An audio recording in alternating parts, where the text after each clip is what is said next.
ఐబొమ్మ రవి కేసులో మరికొన్ని సంచలన విషయాలు వెలుగులోకి వస్తున్నాయి. 12 రోజుల కస్టడీలో కీలక అంశాలు రాబట్టారు సైబర్ క్రైమ్ పోలీసులు. ఐబొమ్మ రవి తన ముగ్గురు స్నేహితుల ఐడీలతో ఫేక్ ఐడెంటిటీ క్రియేట్ చేసుకున్నట్లు గుర్తించారు పోలీసులు. బెల్లెల ప్రహాద్ కుమార్తో పాటు అంజయ్య, కాళీప్రసాద్ పేర్లతో నకిలీ ఐడీలు సృష్టించాడు ఐబొమ్మ రవి. ప్రహ్లాద్ పేర్లతోనే driving licence, PAN card, bank అకౌంట్లు తీసుకున్నాడు. కడప జిల్లాకు చెందిన బెల్లెల ప్రహ్లాద్ 2007లో అమీర్పేట్లోని హాస్టల్లో రవితో కలిసి ఉంటున్నాడన్న డీసీపీ అరవింద్ బాబుతో మా ప్రతినిధి Ramesh Vaitla face to face. IBomma Ravi 12 రోజుల పాటు అధికారులు విచారించారు. అతని దగ్గర నుండి కీలక సమాచారం రాబట్టారు. అయితే 12 రోజుల పాటు విచారించి ఏం తెలుసుకున్నారు, అసలు కీలకంగా ఉన్న ప్రైరసీ చేస్తున్న వాళ్ళు ఎవరు, తర్వాత అతను డబ్బులు ఎవరు ఇచ్చాడు, ఎక్కడికి వెళ్ళాయి, అతనికి వచ్చిన డబ్బులు ఏం చేశాడు, ఎలా ఎంజాయ్ చేశాడు, వీటన్నిటి మీద సమాచారాన్ని అధికారులు తెలుసుకున్నారు. ప్రస్తుతానికి సైబర్ క్రైమ్ డీసీపీ అరవింద్ గారు ఉన్నారు. సో చెప్పండి, మీరు 12 రోజుల పాటు విచారించిన తర్వాత అసలు విషయాలు ఏం తెలుసుకోవాలి?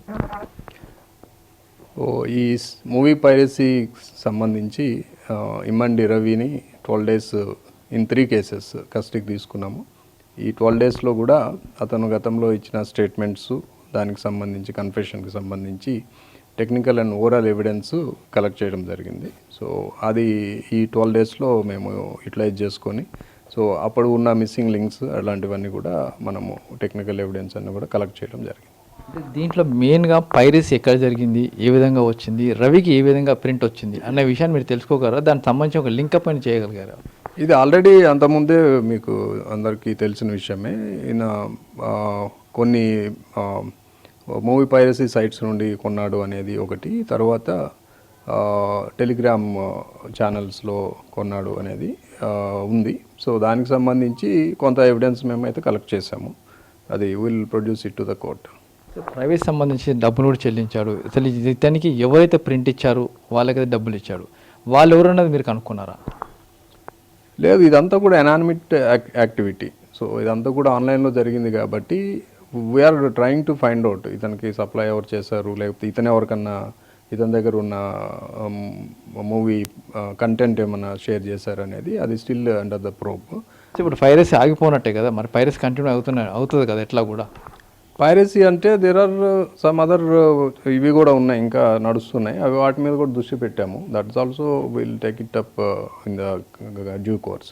సో మా సిపి గారి ఆదేశాల మేరకు మూవీ పైరసీ అనేది మ్యాక్సిమం కంట్రోల్ చేయాలనే ఉద్దేశంలోనే ఉన్నాము. అది అవుతుంది. మూవీ రూల్స్కి ఇతనికి ఏమైనా లింకప్స్ ఉన్నాయి? అందుకని అక్కడి నుంచి కూడా కొంత పెక్యూర్ చేశాను అతను కూడా చెప్పడం జరిగింది. ఆ లింకప్ ఏమైనా దొరికిందా?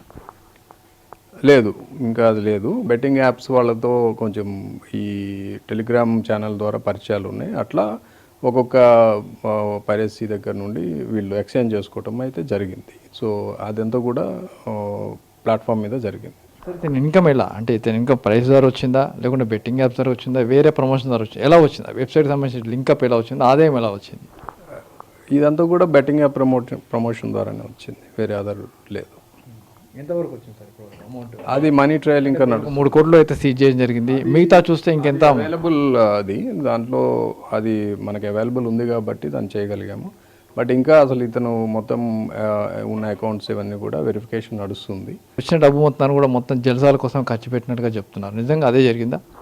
అంటే ఎక్స్టెన్సివ్ ట్రావెల్ అయితే చేశారు ఆయన డిఫరెంట్ కంట్రీస్కి. సో డిఫరెంట్ కంట్రీస్కి వెళ్ళటం అంటే ఆటోమేటిక్గా అది ఎక్స్పెన్సివే కాబట్టి అట్లా కూడా మనము ఖర్చు పెట్టినట్లు తీసుకోవచ్చు. కొన్ని వెబ్సైట్ కూడా కొనుగోలు చేసి దాంతో బిజినెస్ చేసి చెప్తారు. ఆ ఫేక్ ఐడీలు ఎలా వచ్చినాయి, ఏ విధంగా వచ్చాయి, దాన్ని వెరిఫై చేశారా? That is we are doing it. So మన దగ్గర ఉన్నాయి కొన్ని డాక్యుమెంట్స్ ఉన్నాయి. ఆ డాక్యుమెంట్స్ని అసలు దాని ఆరిజిన్ ఏంటి అదని కూడా వీఆర్ డూయింగ్ ఇట్. చివరి చూస్తే ఐబొమ్మ నాది కాదంటున్నాడు కదా, దాన్ని ఏం చెప్తారు? ఎవరైనా ఒక అభియోగం మోపినప్పుడు కాదనే చెప్తారు. అది is right. So we have evidence, will submit the evidence to the court. Main కల్పిట్ ఇతనే ఎవిడెన్స్ మొత్తం ముందర పెట్టినా కూడా కాదని చెప్పి మీ ముందు చెప్తున్నాడు, లేక బయటకు వచ్చి మాకు చెప్తున్నాడా? అది ఎవరి దగ్గరైనా చెప్తాడు, రేపు కోర్టులో కూడా అదే చెప్తాడు మేబీ. ఎస్ ఐబొమ్మ రవిని దాదాపు 20 రోజుల పాటు అధికారులు విచారించారు. చాలా కీలకమైన సమాచారం రాబట్టారు. అయితే ఐబొమ్మ రవి ఇప్పటివరకు సంపాదించిన డబ్బుల మొత్తంలో చాలా వరకు కూడా జల్సాల కోసం ఖర్చు పెట్టడం జరిగింది. అయితే ఐబొమ్మ రవికి ఎవరైతే ప్రింట్ ఇచ్చారో వాళ్ళకి సంబంధించిన టెలిగ్రామ్ యాప్లు మొత్తం కూడా డిలీట్ కావడంతో ఆ లింకప్ని ఇంకా ఎస్టాబ్లిష్ చేయలేకపోతున్నారు. ఎందుకంటే ఫర్దర్గా పైరసీ ఎక్కడి నుంచి వచ్చిందనే విషయం తెలుసుకోవాలంటే ఆ లింకప్ కావాల్సింది. దీనికి సంబంధించి ఇంకా టెక్నికల్ ఎవిడెన్స్ కోసం అధికారులతో పూర్తిగా వెయిట్ చేస్తున్నారు. మరోవైపు చూసినట్లయితే దీనిలో ఇంకా చాలా సమాచారం ఉంది, చాలా తెలుసుకోవాల్సిన అవసరం కూడా ఉందని చెప్తున్నారు. కెమెరా పర్సన్ వీరాంజలితో రమేష్ వైట్ల ఎన్టీవీ. నాపై వస్తున్న ఆరోపణల్లో నిజం లేదు, కోర్టులోనే తేల్చుకుంటా. ఇవి ఐబొమ్మ రవి చెప్పే మాటలు. 12 రోజుల కస్టడీలో సైబర్ క్రైమ్ పోలీసులు కీలక అంశాలను రాబట్టారు. ఐబొమ్మ రవి కేసులో సంచలన విషయాలు బయటపడుతున్నాయి. 12 రోజుల కస్టడీలో కీలక అంశాలను రాబట్టారు సైబర్ క్రైమ్ పోలీసులు. ఐబొమ్మ రవి తన 3 స్నేహితుల ఐడీలతో ఫేక్ ఐడెంటిటీలు క్రియేట్ చేసుకున్నట్లు గుర్తించారు. వెల్లెల ప్రహ్లాద్ కుమార్తో పాటు అంజయ్య, కాళీప్రసాద్ పేర్లతో నకిలీ ఐడీలు సృష్టించాడు ఐబొమ్మ రవి. అమీర్పేటలోని హాస్టల్లో ఉన్నప్పుడు వెన్నెల ప్రసాద్తో రవికి పరిచయమైంది. ఆ సమయంలోనే Prahlad 10th memo, Aadhaar card తీసుకున్నాడు. ప్రహ్లాద్ పేరుతో driving licence, PAN card, bank account తీసుకున్నాడు ఐబొమ్మ రవి.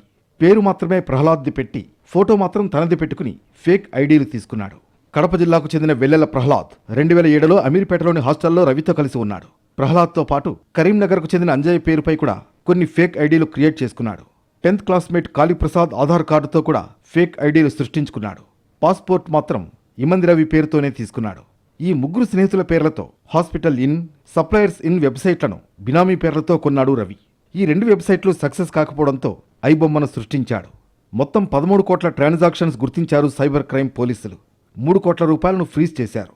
10 కోట్ల రూపాయలతో విదేశాల్లో జల్సాలు చేసినట్లు పోలీసులు చెబుతున్నారు. ఐబొమ్మ రవికి సోమవారంతో కస్టడీ ముగియడంతో వైద్య పరీక్షల అనంతరం నాంపల్లి కోర్టులో పోలీసులు హాజరుపరిచారు. ప్రహ్లాద్ అనే వ్యక్తి ఐడి ప్రూఫ్స్ వాడినట్లు గుర్తించడంతో వాటిపై ఆరా తీస్తున్నారు. మరోవైపు తనపై వచ్చిన ఆరోపణలన్నీ అవాస్తవాలే అని కొట్టిపారేశాడు రవి. సరైన సమయంలో నిజాలు బయటపెడతానన్నాడు.